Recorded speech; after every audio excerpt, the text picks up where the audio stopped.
Today I'm doing section 3.3D2 and we're discussing properties on logs. Today we're going to be going backwards. So yesterday we focused on expanding and now your problems are going to be expanded and your job is to condense them. So just a quick little recall, here are your product, quotient, and power rules. So today our job is you're going to start with this and your goal is to make it look like the condensed version.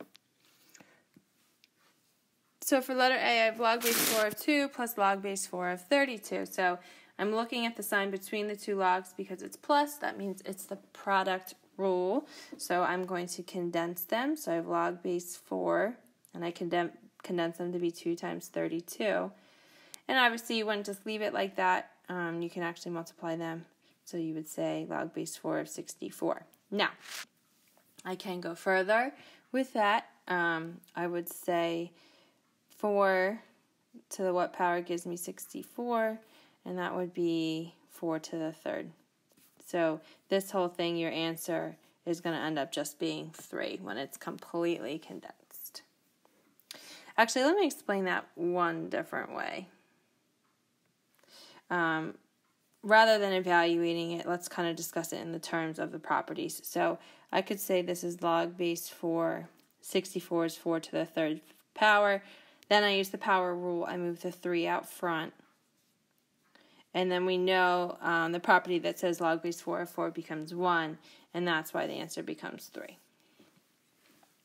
Letter B is a little tricky. So notice you see two minus signs, but you're always going to look at the sign between the logs. So this is the sign we're focusing on. So this condenses with quotient.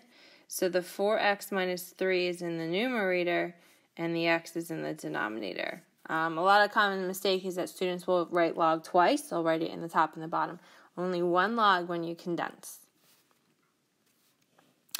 Letter C, we have some powers going on, and we have the product rule. So let's send our powers back. So this will become log of the square root of x plus log to the x minus 1 raised to the 4th power. I would say if this is something smaller, like to the 2nd power, you can multiply it out. But something to the 4th power, I do not expect you to go any further. Now I condense it with products. So I have log of the square root of x times x minus 1 raised to the 4th. And that's as far as we can go. Letter D. Notice they switch from log to ln, so all of these rules still apply. I'm going to send the exponent of 3 back to being an exponent. And now I'm looking at the minus sign. So this plus sign here has no effect whatsoever. It is not a product.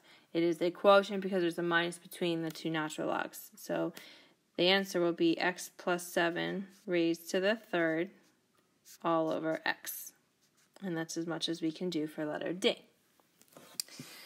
Lastly, letter E, we got a whole bunch going on. So we know we got products, we got power, and we got quotient. So let's send our exponents back to being exponents. So I have log base b of x to the 4th minus log base b of 6 squared minus log base b of the square root of y. Now we're going to condense them. So this kind of goes back to the problem we did yesterday. We know we have one log, okay, and x to the 4th is going to be in the numerator because that's positive. And then from there we're subtracting, which means it's implying that we're dividing. So I'll have 36 down here coming from the 6 squared and square root of y. Some students will ask, well, why isn't it x to the 4th divided by 36 divided by the square root of y? So a couple ways I could explain that to you.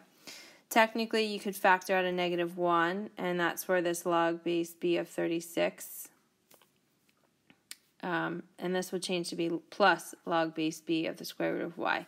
And that's where it indicates that it's going to be a product between the two. So that's one way to think about it. The other way to think about it is if I had all these divisions, we would be multiplying by the reciprocal.